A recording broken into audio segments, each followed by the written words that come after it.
안녕하세요. 더불어민주당 서초구 을 지역위원장 박경미 의원입니다. 안녕하세요. 저는 논산 계령 금산 지역 출신 김종민입니다.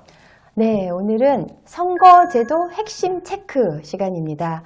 정계특위 간사인 김종민 의원과 함께 선거제도와 관련해서 궁금한 것을 Q&A로 풀어보기로 하겠습니다.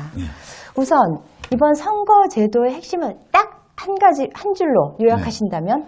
부분 연동형 권역별 비례대표제. 연동 방식을 도입을 하는데 이거 다 도입하기는 어렵고 부분적으로만 도입하자. 부분 연동형 권역별 비례대표제. 이렇게 명명을 할 수 있겠습니다. 네, 그러니까 부분 연동형 권역별 비례대표제 확대 그렇죠. 이런데요. 이제 여러 개념들이 들어 있으니까 이걸 분해해서 하나씩 공략을 해보도록 하죠. 우선 가장 중요한 게 비례대표제 확대죠. 연동 권역 비례 개념 중에서 제일 바탕이 되는 개념이 비례대표제 확대 개념이에요. 네. 그러니까 비례대표제를 확대하는 게 이번 선거법 개정에서 중요한 하나 이슈인데 우리가 이제 그러면 현재는 20대 국회에서는 지역이 253석, 그다음 비례가 47석. 그래서 그렇죠. 253대 47. 대략 5대 1 정도 되는데 정확하게는 5.4대 1이에요. 85%대 15%. 네. 그런데 이제 이번에 새로는 지역이 225대 75. 그러니까 비율이 어떻게 되는 거죠? 3대 1이 되죠. 그렇죠. 5.4대 1을 3대 1로 갖고 가는 거다. 3대 1이니까 75%대 25%. 예전에 뭐 2대 1이었던 적도 있고 가장 최근에 이제 88년에 3대 1을 만들었었단 말이에요. 그렇죠. 근데 이제 그 88년 이후 지금까지 오면서 5.4대 1까지 지역이 너무 많아지고 비례가 축소됐는데 그럼 왜 그렇게 됐던 거죠? 사실 국민들 적지 않은 분들이 야 비례대표제 그거 뭐 돈 내고 하는 거 아니냐 또는 지도부가 막 짬짬이로 해서 하는 거 아니냐 이렇게 불신들이 있잖아요. 그래서 비례대표제 인식이 좀 변화되는 게 필요한데 이번에 비례대표제 확대를 하기 때문에 이 비례대표제라고 하는 걸 우리가 어떻게 볼 거냐. 비례대표제를 채택한 나라가 많이 있어요. 세계에서 그래도 좀 산다는 나라들이 모인 데 아닙니까? 그렇죠. 좀 선진국 그룹, 우리 OECD인데 이 선진국들 중에서 비례대표를 안 하는 나라 안 하는 나라 어디가 있냐?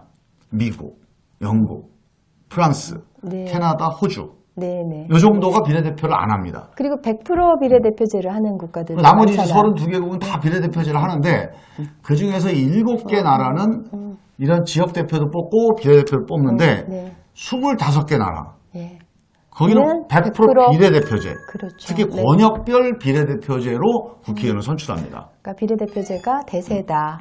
비례제가 실제로 OECD에서 25개국 정치선진국들이 다 비례제를 채택한다는 것은 뭐 비례제가 제일 좋다. 비례제만이 뭐 훌륭하다는 아니지만 적어도 비례제가 장점이 있고 그렇게 정치를 하고 국회를 구성해서 성과를 낸 그런 이제 결과들 우리가 존중을 하거나 좀 잘 눈여겨봐야 될 필요가 있다는 말씀을 드리는 거고요. 내용적으로 보면 비례제냐 다수제냐 이게 큰 쟁점입니다. 다수제라고 하는 거는 지역구에서 투표를 해서 다수표를 획득한 사람 한 명을 대표로 선출하는 게 다수제. 비례제는 표가 나온 대로 비례적으로 의석을 배분하는 거예요. 그러니까 이거는 개인들한테는 배분할 수가 없겠죠. 그러니까 정당별로 의석을 배분할 수밖에 없는 방식이 이제 비례제인데 이 두 가지가요 다 장단점이 있습니다. 그러니까 어느 하나만이 이것만이 유일하다 이렇게 얘기할 수는 없는 거고 다 장단점이 있는데 다수제의 장점은 먼저 첫 번째 직접 대표성. 주민들이 대표를 누군지를 딱 마음에 두고 그 사람을 딱 찍으면 결정이 되잖아요. 직접 유권자들이 대표를 뽑을 수 있다는 직접성. 그럼 어떻습니까? 말을 좀 잘 듣겠죠? 우리 주민들이 나를 뽑아줬으니까 나를 뽑아준 주민이 누군지를 알아야 내가.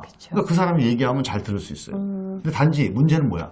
그게 지역에 제한되어 있잖아요. 그래서 그 지역 구민들 말은 잘 듣는데 전체 내 지역 구민이 아닌 사람들 말은 잘 듣느냐?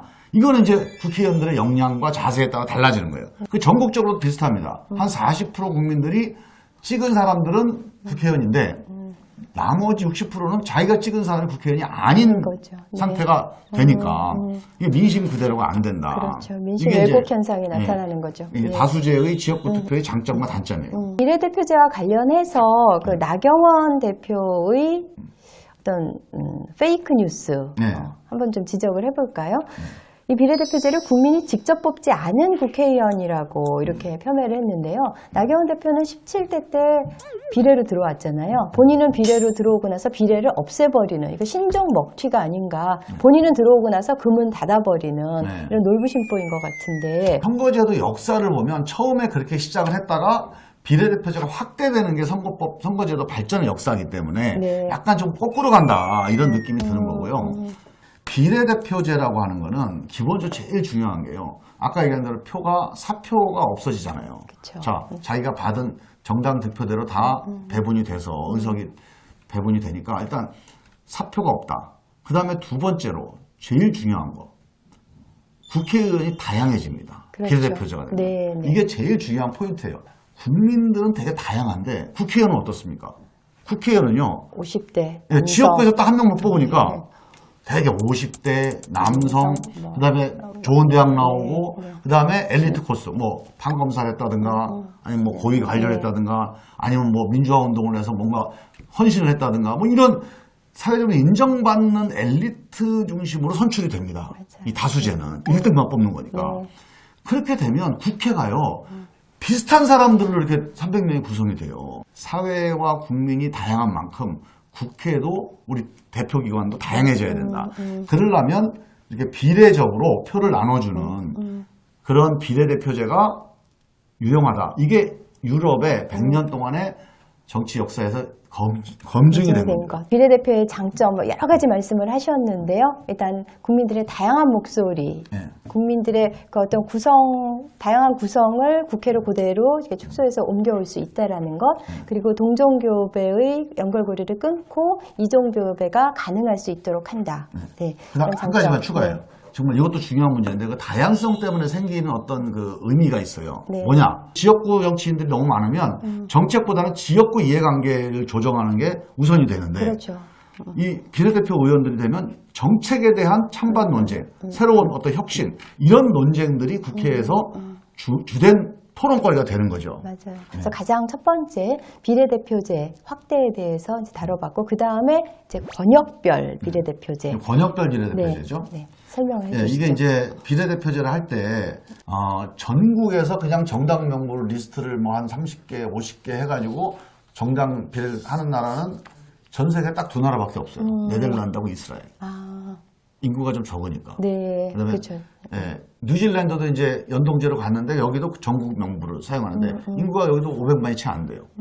대부분이 인구가 한 7, 800만, 1000만 이상 되는 나라들은 대부분이 비례대표제 하더라도 권역별 권역별을. 비례대표를 합니다. 우리나라는 좀 6개 권역으로 나누는 그렇죠. 우리 거죠. 6개 권역으로 하기로 한 거죠. 네. 종합적인 발전 계획을 고민하는 국회의원이 생겨요. 서울도 마찬가지예요. 그렇죠. 서울시장만 고민하잖아요, 지금. 그렇죠. 네. 그러면 네. 서울시를 대표하는 권역 국회의원이 생기면 서울시 전체의 발전에 대한 어떤 고민이 가능해진다. 이 권역별 비례대표제가 되면은 이제 요즘엔 지역주의가 많이 희석되기는 했지만은 고질적인 지역주의를 완화시키는 데 좀 기여를 할 수 있는 거죠. 중요하신 말씀이에요. 사실은 우리 당이 20년 동안 권역별 비례대표를 주장했었던 그 뿌리는 네. 노무현 대통령 때부터거든요. 네. 노무현 대통령 때 제일 핵심 화두가 뭐였습니까?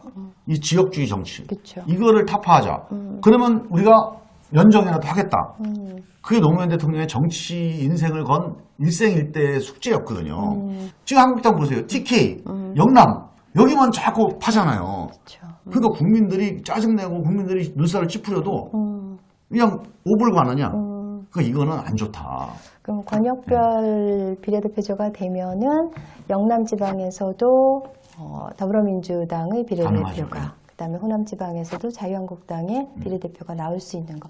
자, 그럼 권역별 비례대표제의 장점은 일단 이렇게 소선거구제에 매몰되지 않고, 고선거구에 매몰되지 않고 좀 더 좀 크게 폭넓게. 보면서 지역 발전을 이끌어갈 수 있다라는 거와 고질적인 지역주의를 좀 타파할 수 있다라는 거. 그러면 이제 두 번째까지 권역별까지 받고 세 번째 이제 연동형. 네. 그런데 이게 이제 준 연동형이에요. 연동 비율을 100% 하면 좋겠는데 속 시원하게. 네. 근데 지금 이제 50%로 연동 비율을 낮춘 두번 이유는 연동형이죠. 네. 아무래도 100%를 했을 경우 비례대표가 75석이 넘어서서 그러니까 300석을 전체가 300석이 넘어서는 그런 상황이 발생할 수 있기 때문에 그걸 방지하기 위해서 이번엔 이제 좀 온건하게 연동비율을 50%로 한 거죠. 아니, 근데 박경민 의원님 정개특위 위원도 아니신데 정확하게 하시네. 이제 옆에서 들은 풍월로 김종민 의원하고 저하고 이제 같은 시기에 이제 대학을 다녔거든요. 그래서 저희 그 83학번 모임도 같이 하고 그러는데요. 그래도 김종민 의원 옆에서 좀 들은 풍월로. 원래 의석수는 어떻게 결정하냐면 정당 득표율대로 이제 비례 의석을 결정하잖아요. 자, 비례 의석이 만약에 100석이다. 그럼 100석에서 정당 득표율이 30석이다. 그럼 30%다. 그럼 30석을 주는 게 원래 비례대표제예요. 정당의 득표율. 우리 이제 생기면 이 정당 득표율대로 이 비례대표 의석을 곱하는 게 아니고 전체 의석, 즉 300석을 곱합니다. 그럼 30%다. 득표율이. 그러면 300석 곱하기 하면 90석이 되잖아요. 네. 10%다. 그러면 30석. 네. 만약에 비례대표가 100석이다. 그러면 원래 30%면 30석이 되는데 90석이 되는 거고. 이 전체 의석 곱하기 하게 되면 어떤 효과가 있냐. 이 정당 득표율은 높은데 지역구 의석이 적은 나라들이, 아니, 정당이 있어요. 네. 그런 정당들의 정당 득표대로 뒷받침해주는 그런 기능을 하는 거예요. 그러니까 소수의 목소리를, 즉 지역구에서 1, 2등 하는 이런 다수당, 거대 정당들 말고 소수 정당들을 배려해주는 그런 취지가 연동형 비례대표의 취지입니다. 들어있다. 네. 근데 이제 이 부분 연동형 비례대표제 관련해서 이게 뭐 아몰랑 선거법이다, 뭐 그 계산하는 과정이 너무 복잡하다, 뭐 이런 류의 비판을 자유한국당에서 하는데 이게 아몰랑 선거법이 아니라 아쉬워 선거법이라고 아쉽다 그렇게 한번 제가 주장을 하면서 우리가 예제를 가지고 풀어보도록 하겠습니다.